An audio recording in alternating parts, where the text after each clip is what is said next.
Ya, pemirsa, live shopping menjadi fenomena yang saat ini digemari oleh masyarakat dalam aktivitas jual beli. Live shopping memungkinkan adanya interaksi antar pedagang dan pembeli secara langsung dan mendatangkan keuntungan berlipat ganda. Namun adanya live shopping ini semakin membuat pasar tradisional semakin terpuruk dan kalah bersaing. Mengapa live shopping begitu digemari pembeli dan bagaimana keadaan pasar tradisional pada saat ini? Pemirsa, inilah fact check pasar tradisional versus live shopping. Pemirsa, kita akan melihat bagaimana kemudian perlawanan pasar tradisional terhadap live shopping. Kita akan bahas dulu mengenai keadaan pasar Tanah Abang, pasar yang kita kenal sebagai pusat perdagangan di Asia Tenggara ini.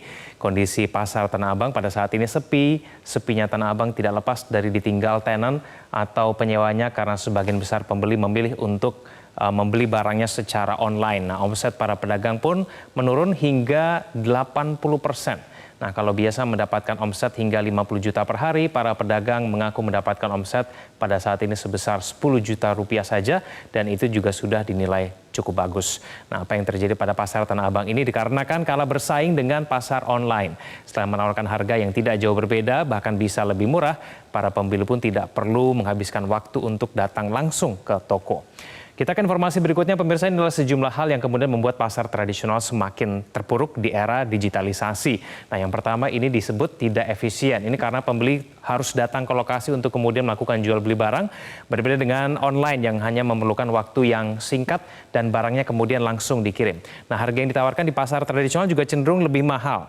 Kalaupun lebih murah, tidak jauh berbeda dibandingkan dengan harga yang ada di online. Nah, kemudian penyebab terakhir adalah mengenai pandemi COVID-19.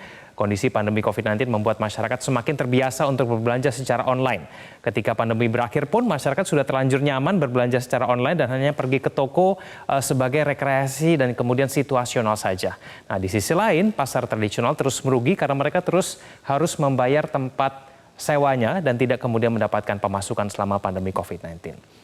Nah, pemirsa, ini adalah fenomena belanja yang terbaru, pemirsa, yang disebut sebagai live shopping. Nah, konsep live shopping ini dilakukan oleh sejumlah e-commerce besar, di mana para penjual menjual produknya secara langsung kepada masyarakat yang menontonnya secara siaran langsung. Nah, kenapa kemudian live shopping ini diminati oleh banyak orang? Ini karena barang-barang yang ditawarkan seringkali lebih murah dibandingkan dengan harga normal, dan kemudian mendapatkan gratis ongkos kirim. Nah, di live shopping ini bahkan penjual bisa melakukan tawar-menawar harga dengan pembeli layaknya membeli langsung di toko. Nah, interaksi inilah yang kemudian diminati oleh para pembeli. Nah, barang-barang yang dijual di live shopping ini pun kadang merupakan barang-barang impor yang harganya kemudian sangat murah. Bahkan disebut tidak masuk akal harganya karena saking murahnya.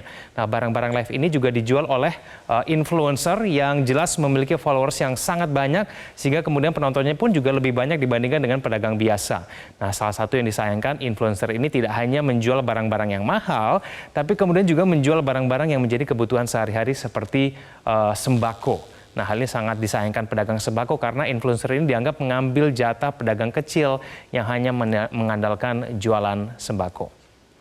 Nah, pasar online sendiri menurut hasil riset dari Ipsos mengatakan bahwa peningkatan penjualan omset melalui pasar online akan melonjak hingga 84%. Nah, ini dikarenakan berjualan secara online alias non-tradisional ini bisa menjangkau pasar yang lebih luas. Nah, dari Sabang sampai Merauke kemudian bisa melihat langsung barang-barang yang dijual di pasar online. Dengan keuntungan yang meningkat sampai di atas 80%, tentulah kemudian membuat pedagang berubah konsep berjualannya. Tidak lagi berjualan di pasar seperti Tanah Abang, tapi kemudian berjualan secara online. Nah, kita lihat, pemirsa, pernyataan dari Menteri Koperasi dan UKM Teten Wasduki yang melihat bahwa adanya serbuan barang-barang asing yang dianggap mengancam produk lokal. Nah, menurutnya harga-harga barang impor ini memiliki harga yang tidak masuk akal karena sangat murah. Dengan harga yang terlampau murah, maka akan dengan mudah pula mendapatkan pembeli. Nah, melihat dampak buruknya live shopping ini pun, pemerintah sedang mengkaji aturannya. Menurut Wakil Menteri Perdagangan Jerry Sambuaga, live shopping yang diperdagangkan di sejumlah social commerce ini harus diatur. Bahkan ada wacana akan dilarang saja karena menurut aturan media sosial dan perdagangan sosial ini tidak bisa digabungkan. Nah, melihat live shopping yang semakin digemari dan membuat pasar tradisional semakin ditinggalkan, khususnya mengenai produk UKM lokal yang kalah bersaing, maka ini adalah tindakan yang sedang dikaji oleh pemerintah. Nah, yang pertama, barang impor itu harus melewati mekanisme impor. Nah, selama ini barang impor masuk dengan mudah dan dijual dengan harga yang sangat murah, tapi kemudian membayar pajak tidak sesuai dengan tarif yang diberlakukan. Dan kedua, platform digital juga dilarang menjual produknya sendiri. Hal ini dilakukan supaya kemudian memberikan perlindungan kepada produk lokal. Nah, ketika melarang produk impor yang dapat diproduksi dalam negeri, nah ini juga menjadi hal-hal yang dicermati dan sedang dikaji. Dan kemudian yang ketiga, ini adalah melakukan salah satu bentuk perlindungan terhadap produk-produk yang di dalam negeri, yaitu kemudian melarang produk impor yang kemudian bisa diproduksi dalam negeri. Kalau misalnya diproduksi dalam negeri, maka buat apa kemudian kita melakukan impor begitu barang-barang dari luar negeri. Nah, pemirsa, inilah ketiga hal yang dilakukan oleh pemerintah strateginya untuk mengatasi dampak dari kemajuan teknologi seperti live shopping. Jelajahi cara baru mendapatkan informasi. Download Metro TV Extend sekarang.